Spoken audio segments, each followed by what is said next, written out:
Hi everybody and welcome back to my backyard. And you hear this noise? This is summertime and especially cicada season, and they make a super loud racketing noise. And I cannot silence them, so we have to listen to this. I'm sorry. And today I have something super cool. In fact, from the title you already saw, I'm gonna review the Powervision Poweregg X. And just look at the design of this thing, it's crazy. And this is not mine, in fact. This is my friend's drone that basically he sent over a really big box full of stuff because he got this for review, but let's say he didn't have the best luck with it. In fact, the drone crashed on top of a really high tree and it stayed there for a couple of days. Rain got over it and a couple of days later fell on the ground and it was busted basically. The gimbal was popped out and it was demolished. And you know me, I like repairing stuff. So he sent it at me and actually I did manage to repair it. It was pretty much busted inside. There is an aluminum plate that carries the GPS and the sensors, and that thing was cracked for good. But some epoxy fixed the issue. Luckily no electronics was damaged. Let's start talking about the company. Powervision makes... I saw them for their submarine drones, and also they made some press when they released the first Poweregg. It was much bigger and it was cool because it had the arms already in it and the gimbal on the bottom, and that thing was cool. And the idea behind this is a drone which is not only a drone but it has accessories, so you can use it in multiple ways. Let's start by opening it. It has a really nice easy pop out strap right here, and you pop out the bottom cover, revealing, yeah, the camera right here. And it has plenty of sensors. In fact, it has 2 cameras, 2 ultrasonic sensors, and also 2 cameras in the front for obstacle avoidance, so they have like stereoscopic 3D vision. Also we have a camera that's 4K and it has 12 megapixels, and it's pretty comparable to a Mavic 1 camera actually, it's not bad.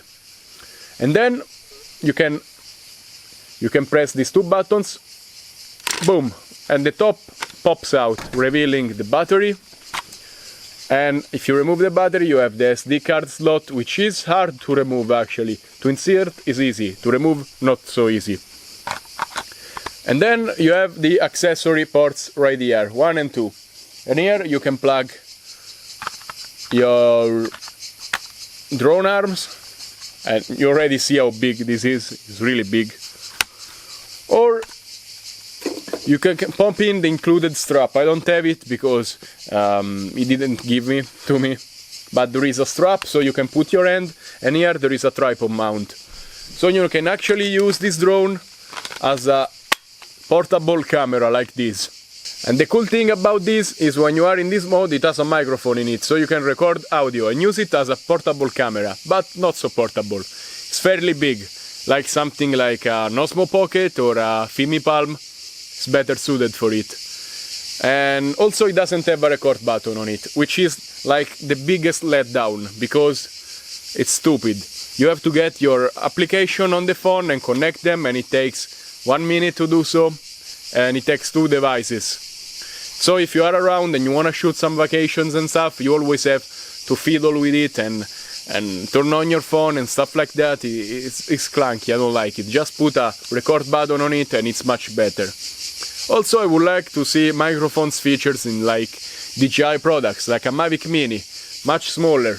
Put a microphone in it and you can go around the shoot with the record button. It's not a bad idea. Of course, this thing is mainly made to carry props. So you just plug in your propellers, which are foldable, and like the whole package is not super big, but when you assemble it you have a bigger drone than a Phantom actually. Then you put your cover on like this, you open the propellers, and look how big this drone is. It's huge. And this thing flies really good too. It's super stable, it flies kind of fast, and it flies for 30 minutes because this thing is efficient, even if it's like 1 kilogram almost. And then what Powervision did is he stepped it up a notch And there is something I don't have right here, but it's called the Wizard. Basically it's a cover, so it makes this drone splash proof and actually waterproof. You have some skids, so you can land on water, and you can fly in rain, you can fly wherever you like, water activities, stuff like that. Let's talk about radio. Radio is cool actually. It's not that big, it's a gamepad style, so you can fly really easy. It has DJI-like style antennas, as you can see, and really nice tote gimbals. They have rubber protection around them, so probably they are splash proof, which is great if the drone is splash proof as well. And then to put your phone, you just raise this thing and it goes like this on top. And then you just slide the other part and it goes like that. And I just have to say, this design looks cool, but be careful with it, because like I popped my phone in, and this is a regular phone actually, nothing fancy, like nothing super big. And I was moving like that, and you see what happens? The phone is not secured in it. And what happened is I broke my screen basically. Fell on the ground on like this, and I broke the corner on my phone. Sad story. If you use it without the cover, it's fine though. Then the switches. You have professional mode, normal mode, and easy mode. I use it in professional, of course, I wanna go fast. You have your power button, your map, your return to home, and your stop video right here. On the top, photo and video. And here you have your gimbal, pitch, wheel. You don't have an exposure wheel like on the Mavic. For symmetry they put 2 ports on it, but actually only the USB one is working, the other one is a gimmick. Here you can plug the cable that goes on your phone, like this. Here is the charger. It has a single port, so you can change one battery at a time. It's kind of slow for recharging, takes a couple of hours. And it has 2 USB ports, so you can charge your radio, your phone probably. And that's all for the construction and stuff like that. Let's go fly with this bad boy. And actually I'm gonna give you a hint for the end of the video, because you may ask, hey, why do you have so many arms for this drone? Like, look at this, I have so many, it's crazy. And now I'm gonna show you the process of assembling this drone and starting to fly, because the beauty of it, the design, also makes it clunky to operate. Like, look at this. First of all, you have to remove this cover, and you have a piece of plastic that goes here. Then you pop it out, and we have to change the battery. So let's change the battery. Pop in a new battery, and then you have these 2 pieces that you have to carry on you, and you have to slot them in. And okay, it's easy so far. Then you have to really push this in and make sure it's on, because otherwise it's gonna come out mid-flight and it's not a good thing. Open it, and also you probably have this down, and so you have to open them so you can pop your drone on the ground. And this drone is really cool. It does 4K 60, and it also does 120 FPS. It's really cool. Let's try. Okay, 4K 60. And to arm, you can just go here and launch it, or you can press like the gimbals like this and it will launch automatically.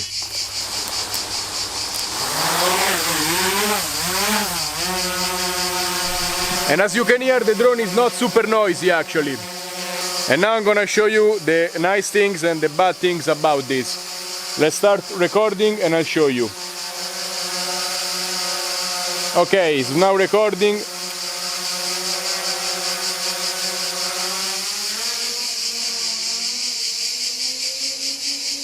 And it's going. And actually it goes pretty fast. I don't know how much is this speed, but it goes. And like you see already, it's kind of, you know, it's glitching a lot when you fly. And now I'm at 142 meters of distance, and the thing I was talking about is the signal is pretty bad on this. But at the point it's really hard to make cinematic shots because the screen lags so much, and I want to point out that I am in Europe, so that's the issue right there. we are really unlucky in Europe because we have really bad laws about communication and stuff like that, and the transmission power is much worse, and this thing cannot go over 300 meters far, and that will not be an issue if the image wasn't so choppy. Like, look at this, it's unflyable. Like, I don't like having to record like this. You see, it glitches a lot, and it's really hard to fly and to take cinematic shots. And the thing I like about DJI drones is people find a way to put them on FCC mode. And like, I have my Spark, it had the same problem as this drone. It couldn't go over 300 meters and the transmission was so choppy. It was super bad. But then I put it in FCC mode and the thing does even 4 kilometers of distance. No problem, no breakout, and the image is super fluid. And that's the thing. That's a pity. Like, I tried many ways and not found a way to put this in FCC mode, like fake GPS. I tried putting it on the computer and try to find stuff. Like, look at this. The drone is 70 meters from here. I lost the signal. And also, oh, okay, when you lose signal, the image freezes. And that's a drone issue. Like, it's coming back at me. For the return to home, 70 meters, I gotta return to home. And I cannot control the drone anymore. And this is super dangerous, actually. Like, Europe, this is dangerous. Look at this.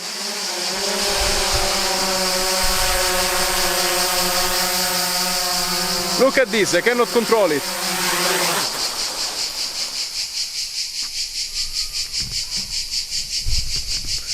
And that's exactly what I'm talking about. This is not possible.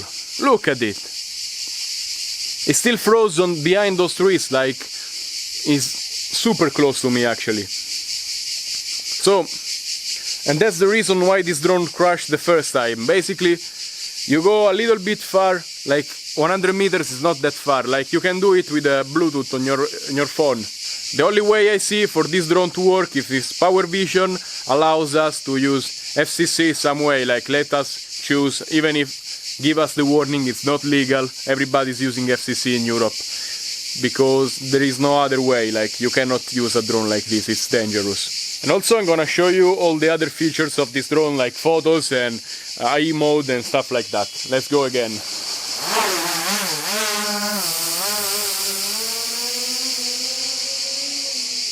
And I will not go super far actually, I want just to show you the features.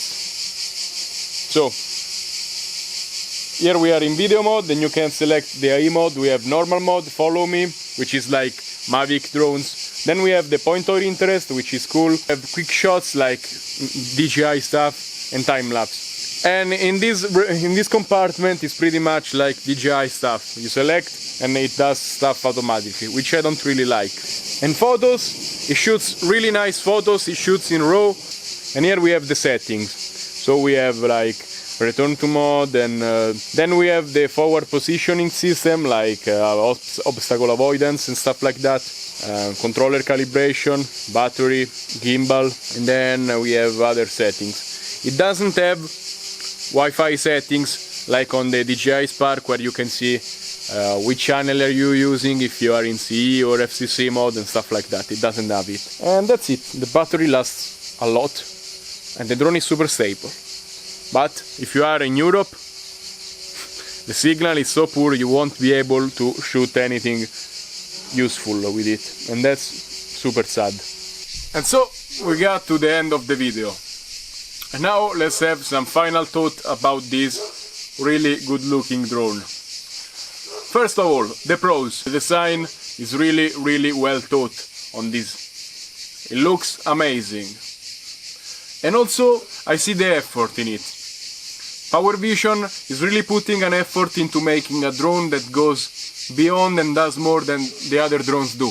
But here comes the cons. Because in trying of doing too much, they didn't polish enough what it does, in my opinion at least.